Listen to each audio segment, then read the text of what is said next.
Alright, so hi everyone, welcome back to my video. Today I'm going to share with you more about Faber Residence, and I'm going to share with you what I like and what I don't like about the property. Want to find out more? You've got to watch this.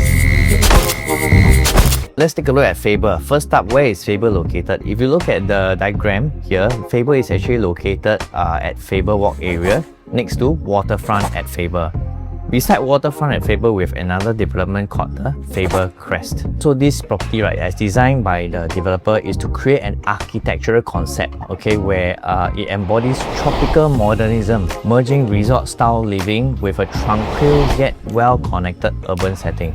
So over here, right, this project is going to consist of 9 low-rise residential blocks, 5 stories, basically to fit and blend into the surrounding landed area. And partly, I believe that the developer Guocoland actually decided to do more low-rise also because they don't want to destroy the whole facade of the area. Imagine all landed and then suddenly poof, one very high property over there. But with that also because the gross plot ratio does not permit for higher building. But more importantly, this project, right, is created to have a very harmonious blend into the surrounding neighborhood. If you're going for exclusive, bit more modern, luxury, tropical, natural greenery environment and new, then this is the project that you want to be looking at. But if you want to go for something more high density, more compact with a lot of people, then this project may not be suited for you. And at the same time, this project's entry price, where the developer bought the land, was at $900 per square foot per plot ratio. This means that the launch price, based on my estimates, here's a table that will show you the rough prices that you can expect. Now, to be clear, these are guide prices, not of the developer or the agency whatsoever. Okay, this project also has a total of 399 units. Okay, land size is actually 277,600 square feet. Tenure, we have a 99 year. It's not going to be a freehold that you're buying here. Now, in terms of unit configuration, we have a 2-bedroom standard, 3-bedroom basic, 3-bedroom standard, 3-bedroom plus, 4-bedroom basic, 4-bedroom standard. Okay, the layouts range starting from 646 square feet all the way until 1485 square feet for the 5-bedder. Now, looking at the unit mix, right, the majority of the units are actually very well spaced out. 20% is for 2-bedders. And then from the 3-bedroom basic and standard and plus, total we have about 50%. Then followed by 4-bedroom basic and standard, which comprise of about 25% of the project, and 5-bedroom, the most limited in supply at 5%. So this project is aimed at a good balance and a mix of investors and own stay, if you ask me. So of course, there are other things like a network of 18 interconnected courtyards and all that based on the design, the project. Of course, we have the usual barbecue pits, a leisure pool. We even have a lap pool that can be fitted into this project. Now, the interior specs of it, I'll leave it to when I meet you at the show flat to share more with you. Otherwise, I'll move on to the macro picture. Okay, 399 units in this project. It's not yet to the extent of a mega project, but 399 is a very decently sized. Generally, the bigger the project, they can provide you more transaction volume. The smaller the project, they can provide you less transaction volume. You can consider to see whether big or small project would suit you more. Now, the distance between blocks are generally quite comfortable at the range of about approximately 20 meters to 28 meters. Now, the height of the building is approximately 19.35 meters, and these 20 to 28 meters of a setback between each block is actually wider than the height of the buildings. Now, there's going to be a side gate because of how the land parcel was sold from the government to the developer. So, where is this side gate? It's along Sungai Pandan, where the existing Ulu Pandan Park connector is. This side gate will be able to take you down lower to below, and that's where you'll have the old Jurong Line Nature Trail, the future OJLNT. And this brings us to the project, what I like and what I don't like. What I like is that this project is very near to the AYE. And that means that if you're driving, the AYE highway is just very near to you. You can take a short drive and head to the next second upcoming CBD, which is the Jurong Lake District area, where you've got the shopping malls such as Westgate and Gem over there. Of course, you can also drive to the industrial, the International Business Park very easily. Okay, and Jurong Lake District, being where it's situated, is akin to you staying in Palembang, right? And then you take a short drive to Suntec and enter the CBD. So this area, right, some people may call it a bit more ulu. They may think that, oh, it's too exclusive, too quiet. But actually, if you look at the location, it can be considered a very strategic location that is close to the second CBD. And this is highly beneficial for you if you foresee yourself working in the second CBD in the future at Jurong area, or if you want to rent out to tenant pool schools over there, or if you want to sell to people who are staying, working and living in the west area in this region. Maybe you yourself don't stay in the west, or maybe you stay in the west but you don't frequent those areas, then who you'll be selling to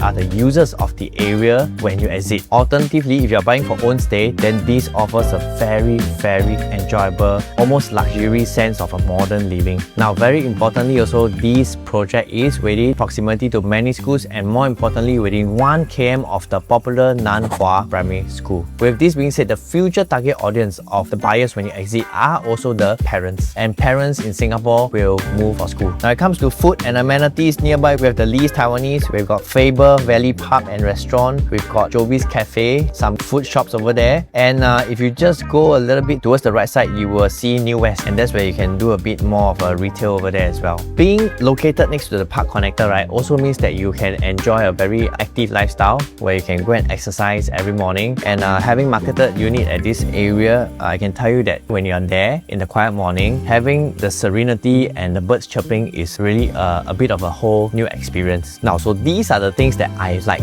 but what do I not like about the project? Okay, I don't like the fact that it's near highway because it can be a bit too noisy. With that being said, of course we know if you look at the diagram that the government has created a certain setback, a minimum of somewhat 24 meters building setback to be taken from AYE, with a minimum of 5 meters that is to be a white-green buffer from the southern boundary of the project. With this setback, it should help to reduce the noise pretty considerably. However, it's still fairly near to the highway as compared to other projects. This being said, you can expect the units nearer to the southern boundary of the project may cost a lower entry price. And if it's for a lower entry price, most units in Singapore, they will move. One of your good investment picks. If you can choose one unit around the southern boundary, there's a good entry price, and the downsides that compromises and matches fairly with your entry price. When you exit in the future, even if you were to sell at a slightly lower price, right, you may still profit much more from someone who entered at a better view but at a higher entry price. Because they buy high, they also got to sell even higher just to get the same profit as you. Now, since we're along the lines of talking about the pricing, having a look at the development, most of the projects, if you see 2 bayders, we got situated around the whole project, and then we have 3 bayders also pretty much around the whole project quite evenly. But if you look at the 4 bayder, quite a number of them are actually spaced facing Sungai Pandan, and this goes to tell me that towards the Sungai Pandan facing is actually a bit more of the premium facing, where you really enjoy the quieter side. So now about pricing of the unit, right, backtrack to the entry price of $900 PSF PPR per square foot per plot ratio, and the table that I've shown you, Tower 68 and 66 is likely to be the cheap units, then followed by Tower 62 and 64 and 56 and 54, which is likely going to be the cheaper unit, followed by Tower 60 and 58, which is likely going to be the cheapest units. Doesn't mean that all over there will be cheap, cheaper or cheapest, but what I mean is that that area not drawn to scale, because some face inside, some face outside, and Tower 70 sits somewhere right in the middle. You have facing of the Sungai Pandan, on the other end you got highway. So generally on the western boundary side, and if it's a more quieter unit, it'll be a cheap unit, and then on the center and towards the eastern side you have the cheaper unit, and towards the southern where it's nearest to the highway you have the cheapest unit. This is the price general analysis that I'm making.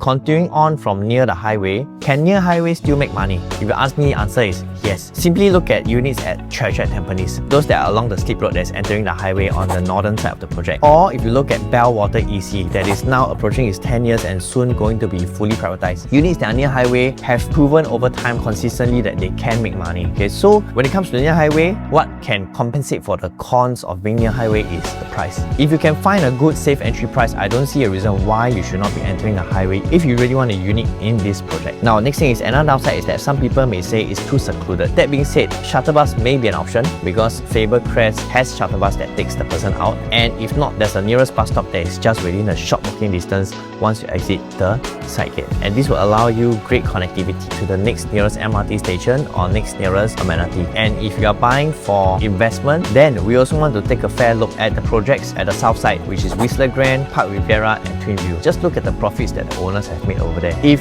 those are fairly comparable in terms of seclusion, then what about Faber Residence? And on top of that, Park Riviera has hit 1,800 PSF. At Twinview, it has hit 1,976 PSF. At Whistler Grand, it has hit already $2,064 PSF. If with these kind of profits and a fairly similar comparable seclusion area, and Faber Residence were to launch within 2,000 to 2,200 PSF, so close to the existing resale prices, then would you think it's a very safe and viable viable entry price. And in this regard, is it a matter of seclusion or is it a matter of buyer preference? Okay, but of course, I also have to highlight the fact that for this property, right, actually nearby there is an MRT when the upcoming Jurong Town Hall station is already built up, estimated to open in 2029. So right now we are 2025, end of 2025, going to 26. In about 3 years plus or thereabout time, you have an MRT within 800 meters approximately. And more often than not, when things like MRT being built finished and it's already active functioning utility, people can use it, we often see a price bump because the convenience is set. So right now, when you buy into Faber Residence, you must know that you're buying before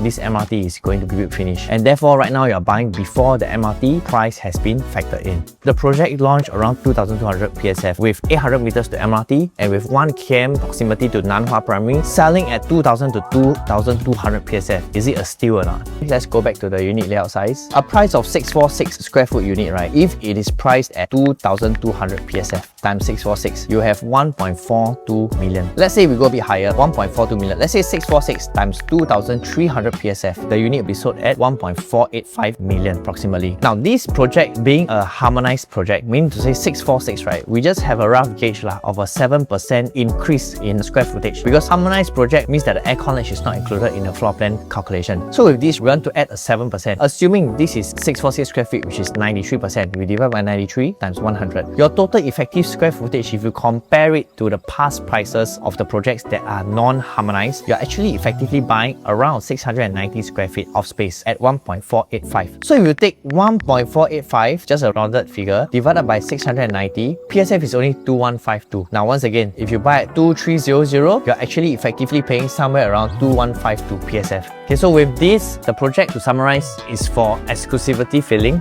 It's not a too small project, so you can still expect good transaction volume to occur, especially when it's still new. Suitable for homeowners if you are in the area and you think that your house is a little bit on the older side, you want to refresh your lease, don't mind compromising on the space with the expectancy of a higher projected growth in the future. And if you are not intending to stay at your current home for long, you need to move on one day sooner or later also, this unit may be suitable for you. This unit will also be suitable for people who are staying in the nearby landed enclave, where let's say you want the right size and you want to extract the value out of your landed property to take the couple millions and pay off your unit in full comfortably and live in the same quiet, serene environment and area, then this project can be suitable for you. This project can also be suitable for HDB upgraders who want to move away from the hustle and bustle to live somewhere more modern and exclusive, and to still be able to enjoy of benefit of having good school like Nanhua within 1 km, a fairly close MRT distance of 800 meters to the Jurong Town Hall MRT, and also with food shops and retail nearby, then this is also suitable for you as an upgrader. Now, if this content has been helpful for you, don't forget to hit the subscribe and like button. This will help me in producing more useful information for you. And if you have any questions, put them down in the comment section below so that I can answer and get them right back to you. Okay, without further ado, to book a show flat tour or to ask more questions about this project, if I have happened to leave anything out that you have a burning question in your mind, drop me a WhatsApp. My contact is found in the description below. This is Joshua Tan once again, and I'll see you around.